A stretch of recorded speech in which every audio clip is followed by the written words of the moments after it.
React অ্যাপ্লিকেশনের সবথেকে গুরুত্বপূর্ণ এবং সবথেকে ক্ষুদ্রতম ইউনিট হচ্ছে কম্পোনেন্ট। কম্পোনেন্ট সম্পর্কে আমরা আগেই জেনেছি এবং লাস্ট লেকচারেই আমরা একটা কম্পোনেন্ট তৈরি করেছিলাম। এই লেকচারে মূলত আমরা আলোচনা করতে যাচ্ছি যে কম্পোনেন্ট কিভাবে বিল্ড হলো এবং এই কম্পোনেন্টের ভেতরে আসলে কি কি থাকে। প্রথমেই আমরা জেনে নেই কম্পোনেন্ট কিভাবে বিল্ড হলো। এই কম্পোনেন্টটা আমরা তৈরি করেছি ক্লাসের মাধ্যমে। ES6 এর সাথে যে ক্লাস ফিচার্সটা এসেছে সেই ফিচারটা ব্যবহার করে আমরা এই কম্পোনেন্টটা তৈরি করেছি। অ্যাকচুয়ালি ES6 এর ক্লাস মানেই কিন্তু কম্পোনেন্ট না। কম্পোনেন্ট হওয়ার জন্য রিয়্যাক্ট আমাদেরকে কম্পোনেন্ট নামের একটা ক্লাস প্রোভাইড করছে, সেই ক্লাসকে এক্সটেন্ড করতে হবে।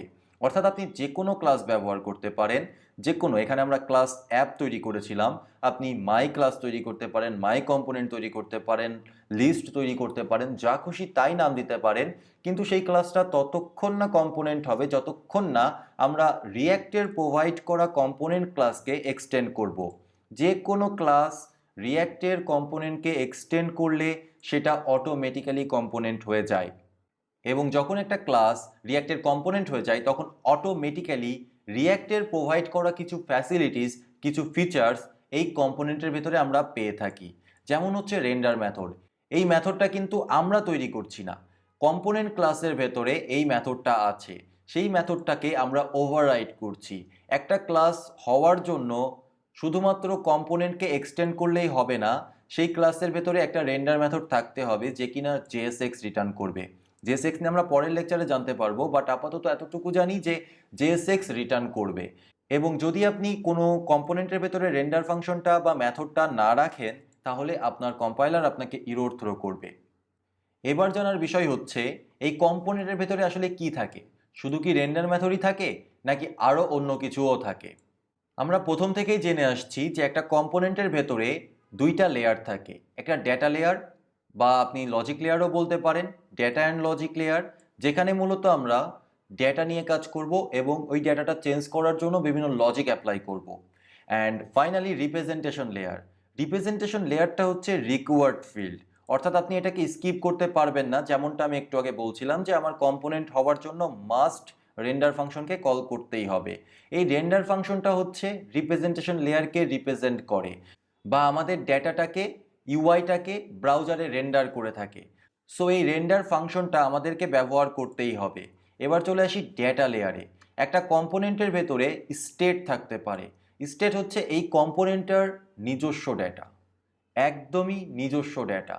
এই স্টেট পরিবর্তনের ফলেই রেন্ডার ফাংশনটা নতুন করে কল হবে, এবং রেন্ডার ফাংশন নতুন করে কল হওয়ার অর্থ হচ্ছে আমাদের রিপ্রেজেন্টেশন লেয়ারটা চেঞ্জ হবে। অর্থাৎ আমরা আমাদের ইউআইতে যদি কোনো পরিবর্তন আনতে চাই তাহলে আমাদেরকে স্টেটটা পরিবর্তন করতে হবে, এবং স্টেট পরিবর্তন হলে অটোমেটিক্যালি আমাদের রেন্ডার ফাংশন কল হবে, রিপ্রেজেন্টেশন লেয়ার বা আমাদের ইউআইটা আপডেট হয়ে যাবে। সো স্টেট খুবই গুরুত্বপূর্ণ একটা টপিকস, এবং স্টেটের জন্য আমাদের আলাদা একটা চ্যাপ্টার থাকছে। সেকেন্ডলি, যেহেতু একটা কম্পোনেন্ট মানে একটা ক্লাস, ক্লাসের নিজস্ব কিছু ভ্যারিয়েবলস থাকতেই পারে, আর ক্লাসের ভ্যারিয়েবলসগুলোকে প্রপার্টিস বলা হয় বা ক্লাস ভ্যারিয়েবলও বলতে পারেন। আমরা একটা কম্পোনেন্টের ভেতরে আমাদের নিজস্ব ভ্যারিয়েবলস বা ক্লাস প্রপার্টিস ব্যবহার করতে পারি। মনে রাখবেন, ক্লাস প্রপার্টিস বা ভ্যারিয়েবলস চেঞ্জ হলে কিন্তু আমাদের রেন্ডার ফাংশনটা কল হবে না এবং আমাদের রিপ্রেজেন্টেশন লেয়ার আপডেট নেবে না। রিপ্রেজেন্টেশন লেয়ার শুধুমাত্র স্টেট পরিবর্তন হওয়ার ফলেই আপডেট নেবে। যেহেতু এটা একটা ক্লাস সেহেতু এখানে ভ্যারিয়েবলস থাকবে, মেথডস থাকবে, এটাই স্বাভাবিক। আমরা ইচ্ছা মতো একটা ক্লাসের ভেতরে নিজস্ব ফাংশনস, যেহেতু এটা ক্লাসের ভেতরে এটাকে বলা হয় মেথডস, ডিফাইন করতে পারি। আপনি যত খুশি তত মেথডস ডিফাইন করতে পারেন। আমাদের স্টেট পরিবর্তন করার জন্য, ইন্টারনেট থেকে ডেটা ফেচ করার জন্য বা বিভিন্ন ইভেন্ট হ্যান্ডেল করার জন্য একটা ক্লাসের ভেতরে বা একটা কম্পোনেন্টের ভেতরে অনেক মেথডস নিয়ে কাজ করতে হয়। সো আমরা আমাদের ডেটা অ্যান্ড লজিক লেয়ারের ভেতরে নিজস্ব ফাংশনস এবং মেথডস ডিফাইন করতে পারি। অ্যান্ড 4 নাম্বারে আছে হচ্ছে লাইফ সাইকেল মেথডস। এগুলো প্রিডিফাইন্ড মেথডস, এগুলো নির্দিষ্ট স্টেপের পরে এক্সিকিউট হয়ে থাকে। এই মেথডসগুলো আমরা ডিফাইন করিনি, এই মেথডসগুলো যখন আমরা কম্পোনেন্টকে এক্সটেন্ড করেছি তখনই আমাদের এই কম্পোনেন্টের ভেতরে চলে এসেছে। আমরা কল করি আর না করি, ব্যবহার করি আর না করি, এই মেথডসগুলো এখানে আছে। আমাদের শুধু কাজ, যদি আমাদের কোনো মেথডসের প্রয়োজন পড়ে সেই মেথডসগুলোকে ওভাররাইড করা। এই মেথডগুলোর অ্যাকচুয়ালি কাজটা কি? এই মেথডগুলো বিভিন্ন স্টেপে সেট করে রাখা আছে। যেমন যখন একটা কম্পোনেন্ট মাউন্ট হবে, মানে ব্রাউজারে রেন্ডার হওয়ার জন্য প্রস্তুত হবে, তখন প্রথমে যেটা কল হবে সেটা হচ্ছে কনস্ট্রাক্টর। এটাও একটা লাইফ সাইকেল মেথড।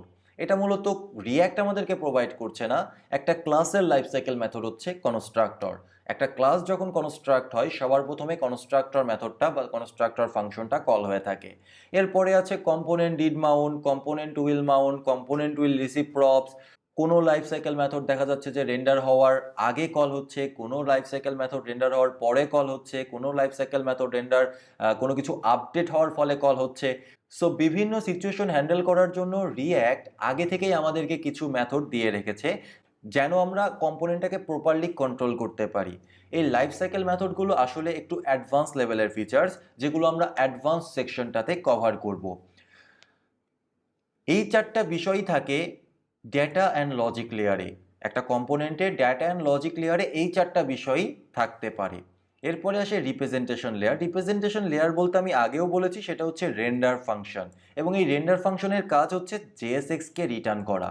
জেএসএক্স বলতে আমরা এতক্ষণ পর্যন্ত যা জেনেছি সেটা হচ্ছে জাভাস্ক্রিপ্টের ভেতরে এইচটিএমএল কোড, যদিও আমরা জেএসএক্স নিয়ে আরও ডিটেলসে জানবো পরবর্তীতে। তো এই থাকে মূলত একটা কম্পোনেন্টের ভেতরে, ক্লাস বেসড কম্পোনেন্টের ভেতরে। রিয়াক্টে যে শুধু ক্লাস বেসড কম্পোনেন্টই আছে এমনটা না, আরও কম্পোনেন্ট আছে। সেই কম্পোনেন্টগুলো সম্পর্কে আমরা পরবর্তী লেকচারে জানবো।